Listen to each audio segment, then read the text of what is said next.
When Deborah Borda arrived as CEO of the Los Angeles Philharmonic in 2000, she took over an artistically impressive but financially struggling orchestra. Since then, her corporate savviness has increased the orchestra's endowment from $47 million to $222 million. The LA Phil, meanwhile, has amassed the largest budget of any U.S. symphony. She furthered the orchestra's artistic growth by bringing in Venezuelan musical sensation Gustavo Dudamel, who is being courted by other symphonies.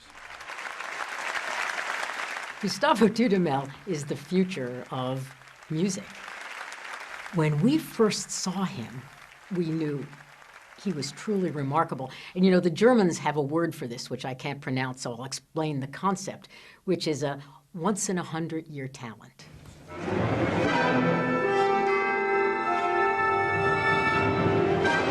Here's a man who not only is incredibly gifted musically, but he brings a social conscience to what he does.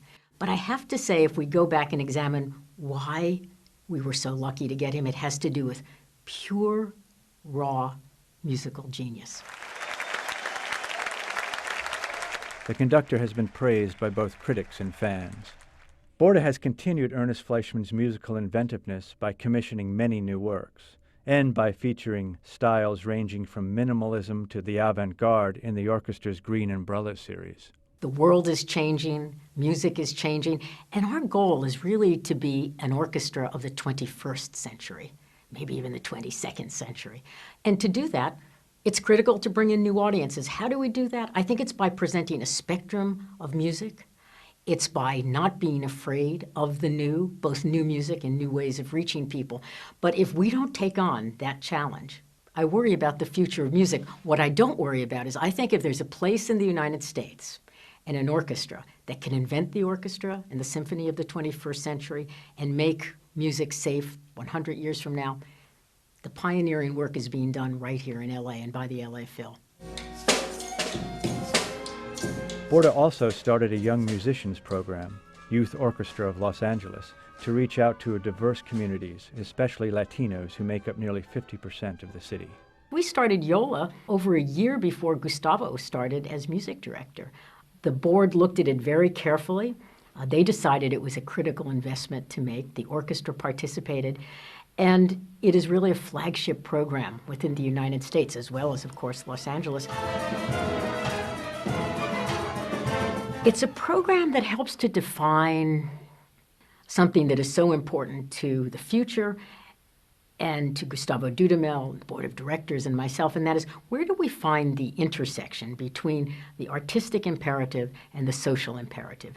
And YOLA is a beautiful example of that, and something that when I look back at my career, I think will be one of my proudest moments. YOLA represents the orchestra's move to diversify, but there are deeper challenges. The LA Phil's 50-plus member board has only 2 Latinos and no African Americans or Asians. And of the orchestra's 106 musicians, only 2 are Latino, including Dudamel. It's a challenge that all boards face. And again, as I go back to the long game, and we're making a lot of strides in this area, 20 years from now, not only will we have members of YOLA who are playing in the Los Angeles Philharmonic, we're going to have ex-members of YOLA who are members of our board. So it's a short and a long-term goal and something we really have to work towards.